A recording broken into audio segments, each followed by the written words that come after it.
सिर्फ फूल और एक बाबा का शीश। दुनिया में तमाम देव जितने हैं सबका पूरा शरीर, मगर हमारे खाटू वाले श्याम के सिर्फ एक शीश है। क्यों है जरा सुनिएगा प्रेम से। बेशक ताली मत बजाना, बेशक मत गाना, मगर सुन लेना भाव से, बेड़ा पार सुनने से हो जाएगा साहब। कह देना हरे का तू है सहारा सामरे, हमने भी तुझको है पुकारा सामरे। हरे का तू है सहारा सामरे, हमने भी तुझको है पुकारा सामरे। नहीं और सहा जाए, अब बोल कहाँ जाए, नहीं और सहा जाए, हारे का तू है सहारा सावरे, हमने भी तुझको है पुकारा सावरे। हारे का तू है सहारा सावरे, हमने भी तुझको है पुकारा। और यह बात शुरू होती है महाभारत के उस युद्ध से जो युद्ध हुआ पांडवों और कौरवों के बीच। कौरवों की रखवाली कन्हैया की नारायणी सेना कर रही थी और पांडवों की रखवाली गोविंद मेरो है, गोपाल मेरो है, गोविंद मेरो है, गोपाल मेरो है, श्री बाके बिहारी नंदलाल मेरो है, बाके बिहारी नंदलाल मेरो हरे गोविंद मेरो है, गोपाल मेरो है। मेरो है, गोपाल। कौन है ये खाटू वाले श्याम जी? पांडवों में भीम के पुत्र हुए घटोत्कच, और घटोत्कच के पुत्र हुए महाबली बर्बरीक। बोलिए महाबली बर्बरीक की। बाल घुंघराले थे, बर्बर थे, इसलिए नाम पड़ा बर्बरीक। जन्म लेते ही 14 बरस की आयु ग्रहण की, और जैसे डॉक्टर का बच्चा डॉक्टर बनने की सोचता है, इंजीनियर का इंजीनियर, क्षत्रिय परिवार से थे, कुछ शक्ति प्राप्त करने की सोची। माता अहलावती के लाल है, बोलिए अहलावती के लाल की। माँ के पास गए कि माँ मैं कुछ शक्ति प्राप्त करना चाहता हूँ, और माँ ने कहा माँ दुर्गा की तपस्या करो अगर शक्ति चाहिए तो, और शिव के बिना शक्ति अधूरी, शक्ति के बिना शिव अधूरे। चल पड़ा बर्बरीक माँ दुर्गा को मनाने, और बोल पड़े भोले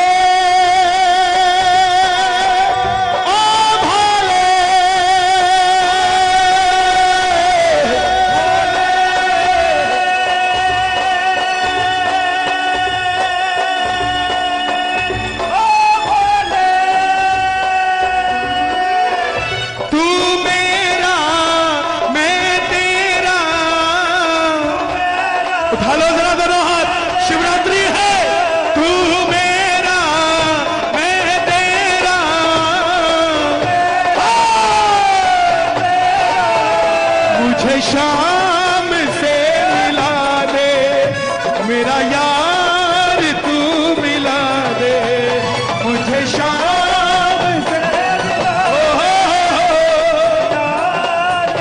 और माँ दुर्गा की तपस्या से 3 बाण ऐसे प्राप्त किए जिससे तीनों लोग जीत सकते थे। जब आदमी के पास धन आता है तो खर्चने का मन आता है, और जब शक्ति आती है तो इस्तेमाल करने का मन आता है। बर्बरीक के भी मन में उठा कि मैं भी महाभारत के युद्ध में जाकर अपना कौशल दिखाऊं। माँ के पास गए कि माँ मैं भी युद्ध में भाग लेना चाहता हूँ। माँ ने सोचा कन्हैया की सेना कौरवों के पास है, पांडव कमजोर होंगे। वचन ले लिया बेटा जा, मगर जाने से पहले 2 वचन दे। पहला वचन जो युद्ध में हारेगा तो उसका सहारा बनेगा। एक बार कह देना प्रेम से, हारे के सहारे आजा, तेरा दास पुकारे आजा,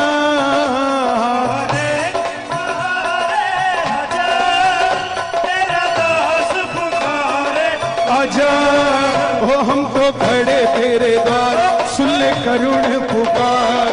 खड़े तेरे द्वार, सुन ले। और दूसरा वचन, रास्ते में कोई भी तुझसे कुछ भी मांगे तो इनकार नहीं करेगा। चल पड़े बर्बरीक। जैसे मेरी माँ शेर की सवारी करती है, भोलेनाथ नंदी की, हमारे श्याम बाबा नीले घोड़े का आशीर्वाद, खाटू वाला सावरियो लीले लीले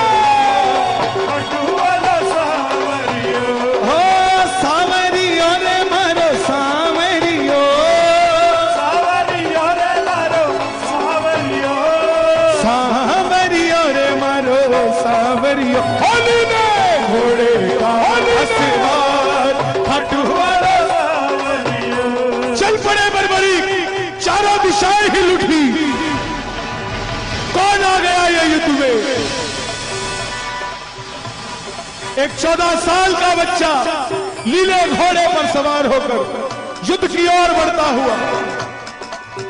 दुर्योधन हिल गया, भीष्म पितामह हिल गए, अर्जुन हिल गया। और जब अर्जुन हिला तो माधव से कहने लगा, हे केशव आप देख कर आइए कौन आया है। इससे पहले पूरे युद्ध में ऐसी घटना नहीं घटी। और मोर मुकुट बंसी वाला ब्राह्मण का रूप धारण कर गया। बोले बर्बरीक कहां जाते हो? बर्बरीक बोले प्रभु मैं युद्ध में भाग लेने जा रहा हूं। ब्राह्मण देवता बोले बेटा वहां तो इतने बड़े बड़े योद्धा हैं, तेरे पास कौन सी शक्ति है जो युद्ध में लड़ने जा रहा है? बर्बरीक बोले प्रभु जिसे आप महाभारत का युद्ध कहते हैं, आज्ञा दीजिए अहलावती का लाल एक ही बाण में महाभारत का युद्ध समाप्त कर देगा। ब्राह्मण देवता बोले बेटा बातें करनी आसान है, अच्छे दिन आने वाले हैं, लाने में पसीना आ जाता है, साबित करके दिखा। सामने पीपल का पेड़ था, बर्बरीक ने चढ़ाया प्रत्यंचा पे बाण और एक ही बाण से पूरे पेड़ के पत्ते भेद दिए। एक पत्ता ब्राह्मण ने अपने पांव के नीचे दबा लिया। आखिर में वो बाण ब्राह्मण के पांव के ऊपर घूमने लगा। बर्बरीक बोले प्रभु पांव हटाइए, एक पत्ता आपके पांव के नीचे है। ब्राह्मण देवता मान गए, अगर ये युद्ध में चला गया तो सबको ढूंढ ढूंढ के मारेगा। बोले बर्बरीक किसका साथ दोगे? बर्बरीक बोला प्रभु मैं अपनी मां को वचन देकर आया हूं, हारे के सहारे आजा तेरा दास पुकारे, आजा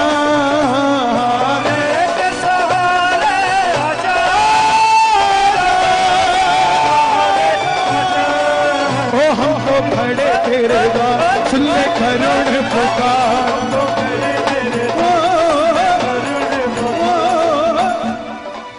ब्राह्मण ने घेर लिया, छलिया है ना मोर मुकुट बंसी वाला, किसी का नहीं हुआ। जन्म लिया तो देवकी को छोड़ दिया, यशोदा ने पाला, यशोदा को छोड़ दिया। राधा से प्रेम किया, राधा को छोड़ दिया। ब्रज में रहा, ब्रज को छोड़ दिया। रिश्तेदारों को आपस में लड़ा के छोड़ दिया, ये किसी का नहीं हुआ। बोले बर्बरीक ये कैसा वचन दे दिया, हारे का सहारा। अगर तू पांडवों की तरफ हुआ तो कौरव हारने लग जाएंगे तो तू कौरवों की तरफ हो जाएगा, और अगर कौरवों की तरफ हुआ तो पांडव हारने लग जाएंगे तो तू पांडवों की तरफ हो जाएगा। इससे तो युद्ध का निर्णय नहीं निकलेगा। बर्बरीक बोले प्रभु मेरा मार्गदर्शन कीजिए, मेरी शक्ति विफल चली जाएगी। ब्राह्मण देवता बोले हे बर्बरीक, हे महानायक, कलयुग में इस धरती के कल्याण के लिए एक शीश का दान चाहिए, और वो शीश का दान 3 महाबलियों में से किसी एक का हो सकता है। या तो भगवान श्री कृष्ण का, या अर्जुन का, या बर्बरीक तुम्हारा। कन्हैया की बलि नहीं ले सकता, उसने युद्ध रचना है। अर्जुन की बलि नहीं ले सकता, उसने युद्ध खेलना है।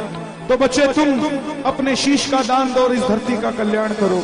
बर्बरीक बोले प्रभु ये निकाली तलवार, अहलावती का लाल, ये मौरवी नंदन आपका वचन देता है शीश दान में दिया जाएगा।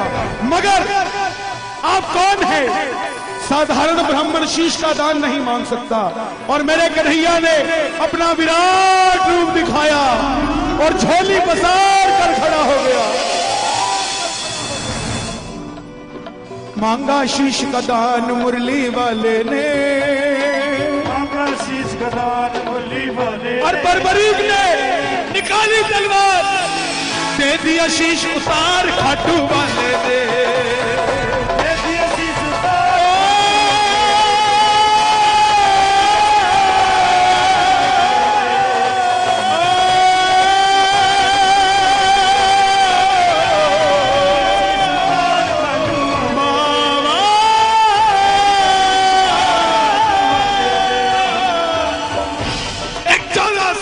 बच्चे ने शीश उतार कर दे दिया।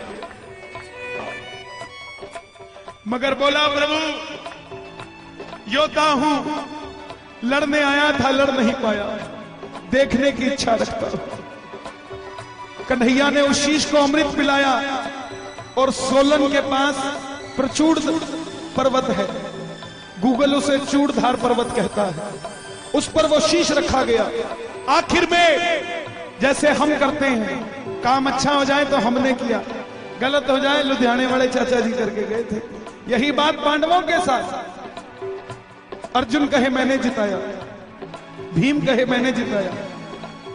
कंपटीटर को मारो मत, उसको खड़ा रखो, आपको लड़ने की इच्छा बनी रहेगी।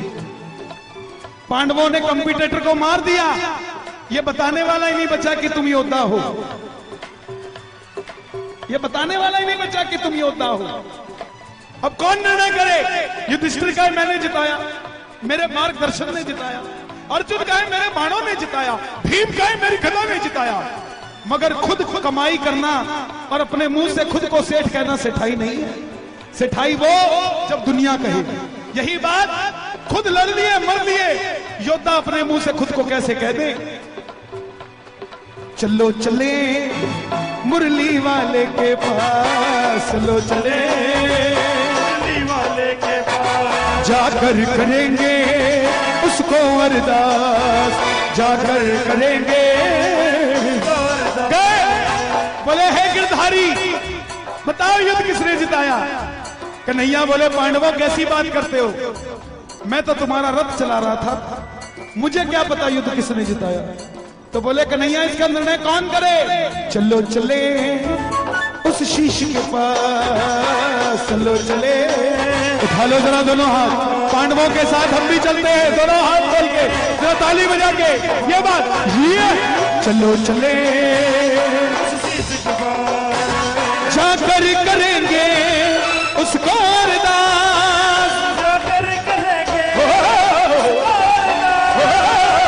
चलो चले उस शीश के पास, चलो चले। सब गए। बोले हे बर्बरीक बताओ युद्ध किसने जिताया?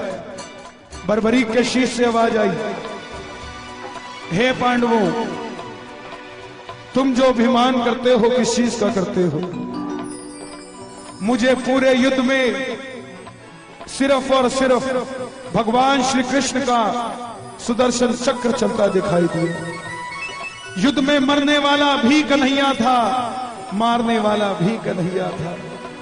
अर्जुन तुम अपने आप को योद्धा कहते हो, तुम्हारे रथ पे कन्हैया पूरी धरती का भार लेकर बैठा था और कर्ण के रथ में अकेला कर्ण था। वो बाण चलाता था तो भी तुम्हारा रथ 2 कदम पीछे जाता था, तुम बाण चलाते थे तो भी उसका रथ 2 कदम पीछे जाता था। योद्धा वो था, तुम नहीं। तुम्हारी जीत इसलिए हुई क्योंकि तुम्हारे पलड़े में ये मोर मुकुट बंसी वाला बैठा था। प्रेमियों कन्हैया को ये बात इतनी पसंद आई, वरदान दे दिया, हे बर्बरीक जिस शीश को मैंने अमृत पिलाया है तुम्हारा ये शीश अमर हो चुका है। कलयुग प्रारंभ होते ही मेरी 16 की 16 कलाएं तुम्हारे इस शीश में विराजित हो जाएंगी।